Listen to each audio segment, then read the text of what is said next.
This is the 2022 Lexus GX 460, and I gotta tell you that it's probably one of the quietest, smoothest riding vehicles that I have ever ridden in. So I am excited to talk to you about this guy today. So let's get into it.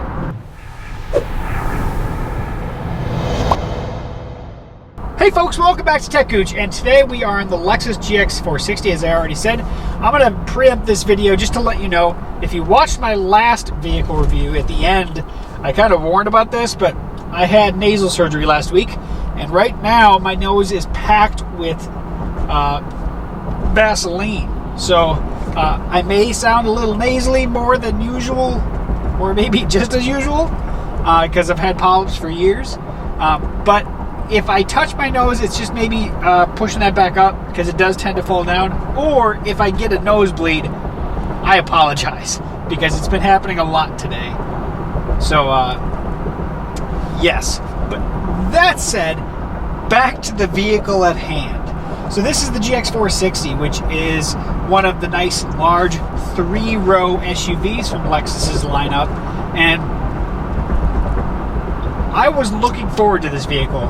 Out of the 5 vehicles I had lined up for this go-round of reviews, this specific one actually spoke to me more before all the reviews than any of them. Maybe other than the next one I've got too. But this one was one of those exciting moments. I was really looking forward to seeing what a nice Lexus SUV is like. And I'll be honest, it didn't disappoint. This has a 4.6 liter V8. It's like 319 horsepower, something like that. I'm not going to go into all these tiny little specs. It's more about the experience for me than it is about talking about all the little numbers. This is incredibly smooth, incredibly powerful, especially for what it is. I'm not going to tell you that it's way more powerful than the ones that have the bigger V8s, but it is just for a kind of a luxury family SUV. Very, very nice. Very well rounded. This is the black edition, so everything is black. The wheels are black. The outside is obviously all black. The interior is all black.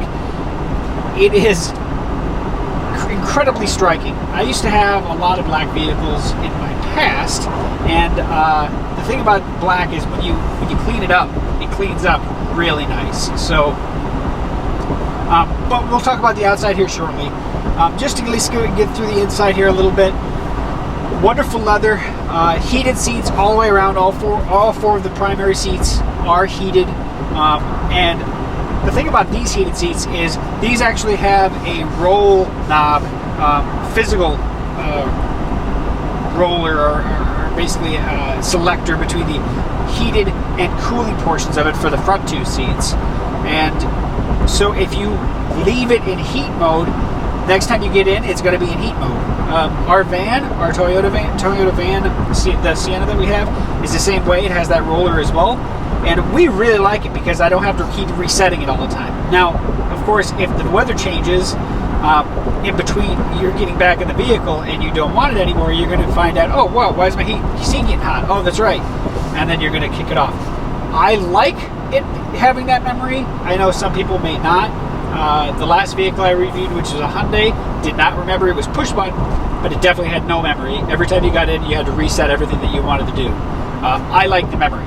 But like I said, heated and cooled seats up front, or cool with fans. And in the back, it's all push button controls back there. So, and I'll show you that here shortly as well. We have a nice instrument cluster, easy to get into. We still have a CD player, which the last 2 Lexuses now, which is the only 2 Lexuses I've ever reviewed, had that CD player still. I think there's a few things in this vehicle that I think need to be updated. One, hey, if you want to keep the CD player, great. It does take a lot of room, but at the same time, it's getting to the point where I don't even know if anybody's using it anymore. 2, you have USB-A ports for charging. No USB-C in this guy.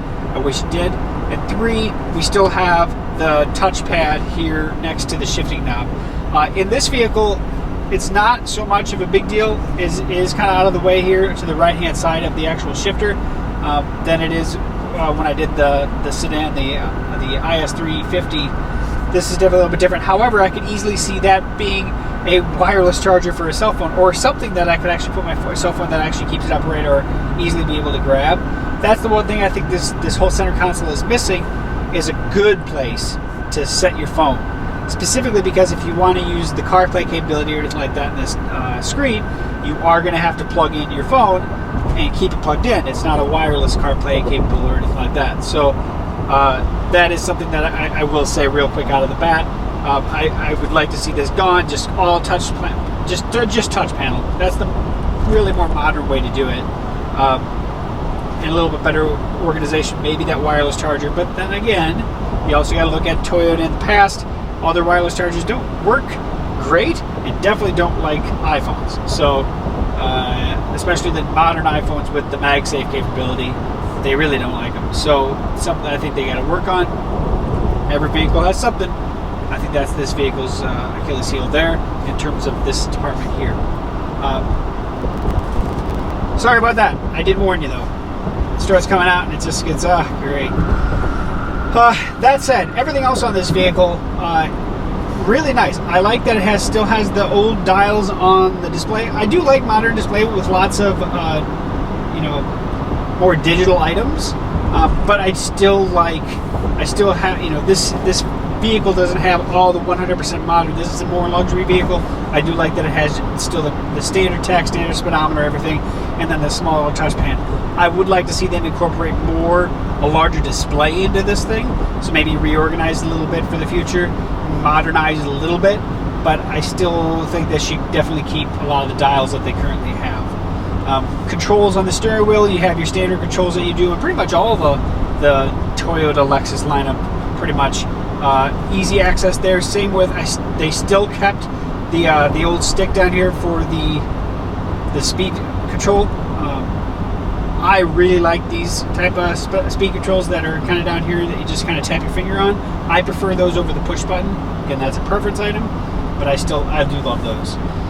We do have controls over here for the mirrors. The one thing that I noticed real quick out of the bat is the control for the windows for both both front doors is kind of back here in this. It feels like it's kind of back in a hole. It's on the front part of the door. The handle's here, and then it's further forward. It's just a little goofy to me. Not that it's that big of a deal at all, but it is kind of a goofy placement. It just feels goofy, especially with this handle here. It's not something that's just like natural to go over and reach down.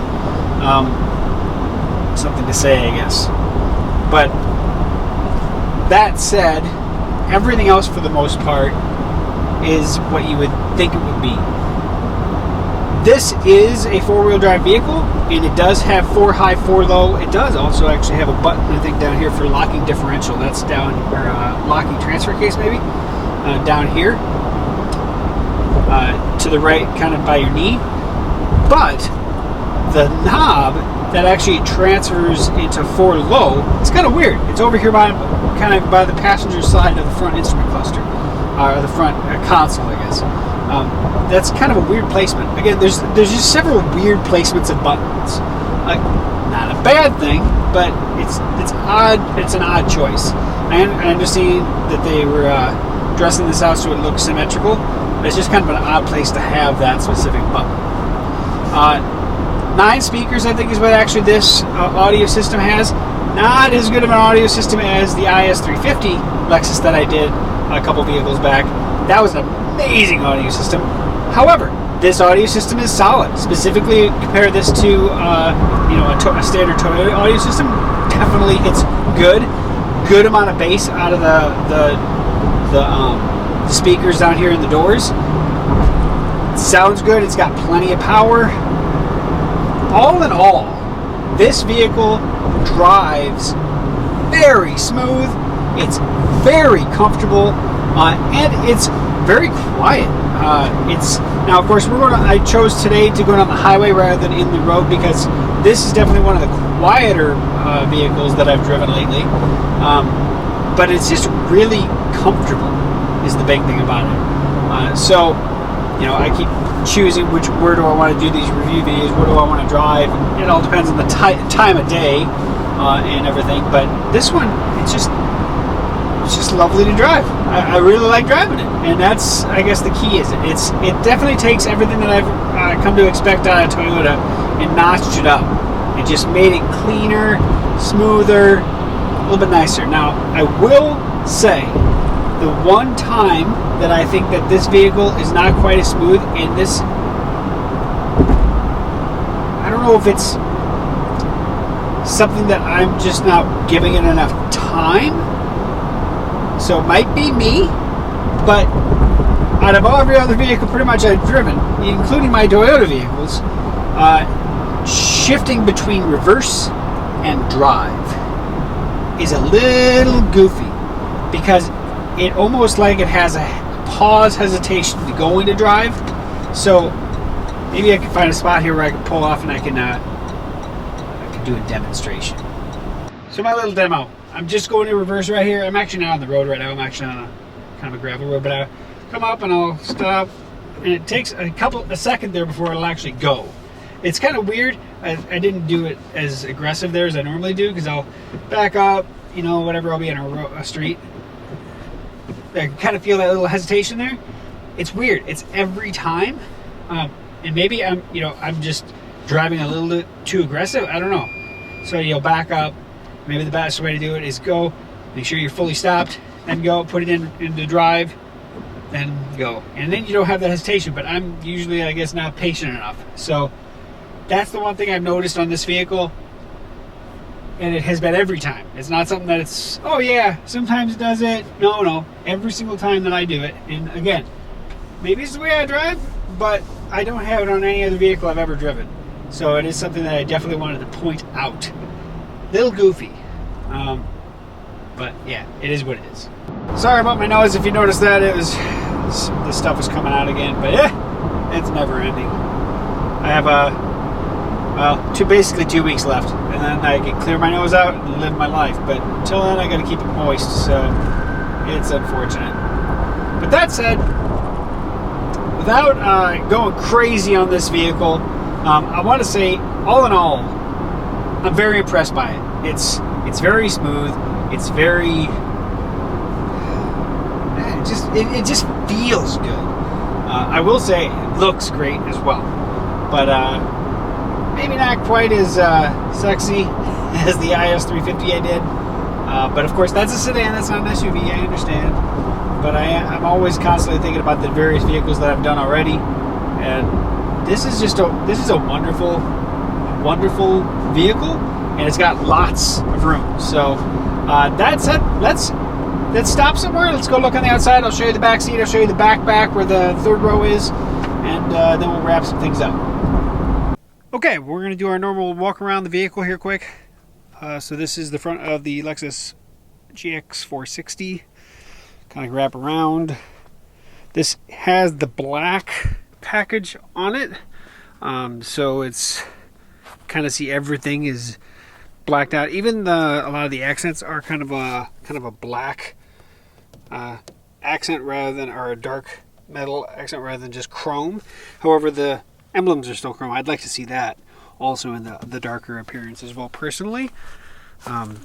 This one also has, you can see the towing package and everything on it there.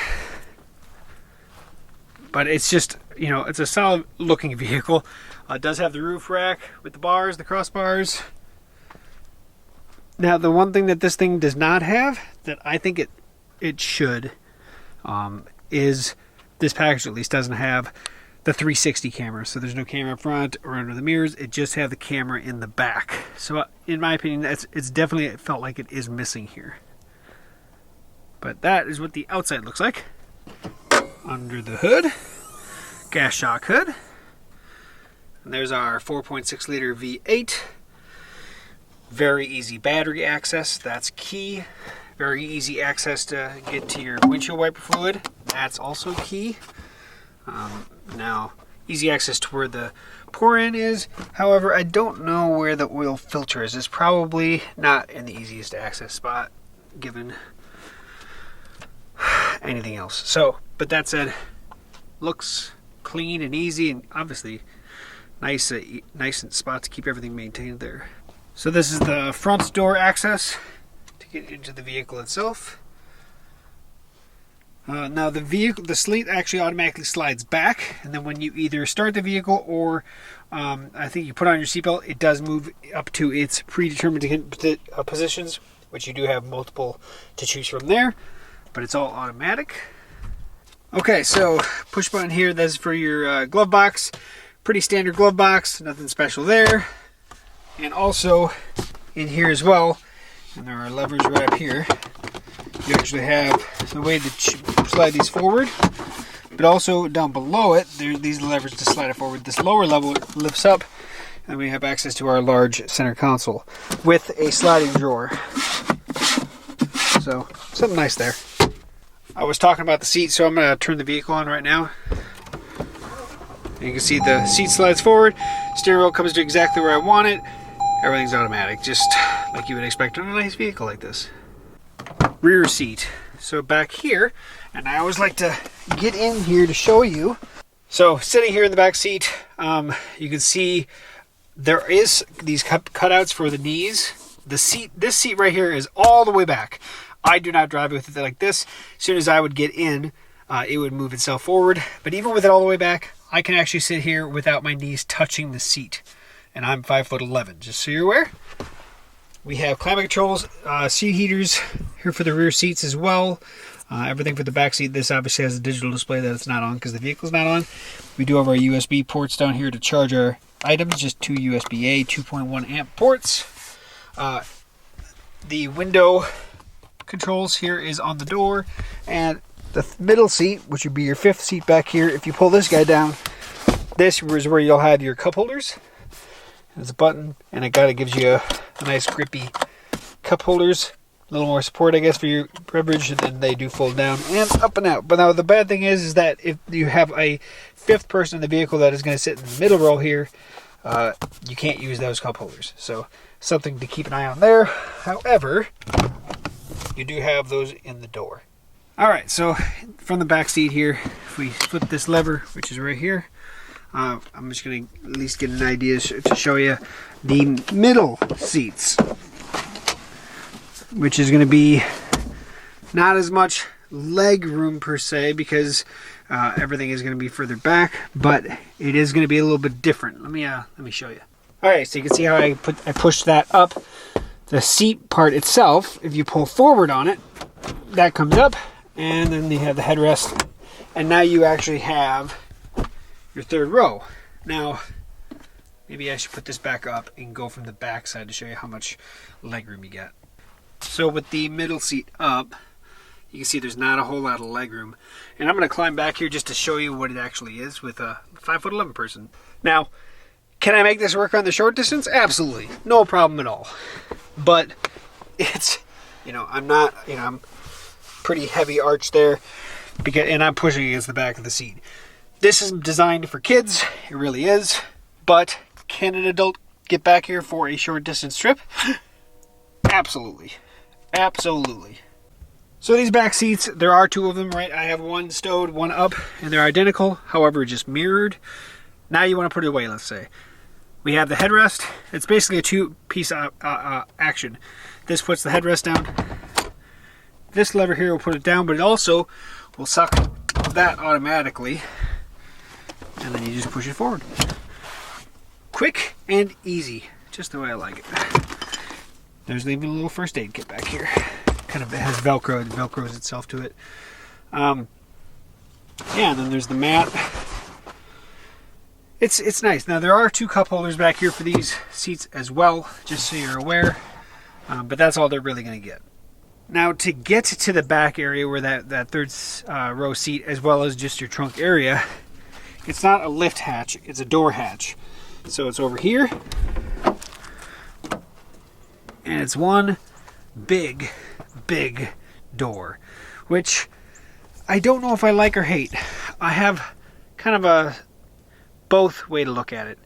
It's kind of similar to how my Jeep Liberty did, but it's a little bit more of a pain in the butt, to be honest about it. The lift gates, I think, do work better in general.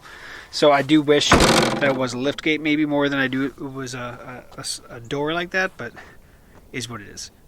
So without dragging this video out as far as I possibly can, right? And of course my nose is starting to run a little bit, so I kind of got to get that taken care of again and get it sealed back up. But I think you can tell that I like the vehicle a lot. I think there are definitely some good upgrades that can happen on this yet, and I'm looking forward to seeing what they do and what they come up with in the years coming up. But for 2022, solid vehicle. If you're looking for a nice larger SUV with a third row that drives like a dream, sounds great, and you know, has plenty of power, I definitely would look to this guy. You know, this is a solid, you know, nice SUV.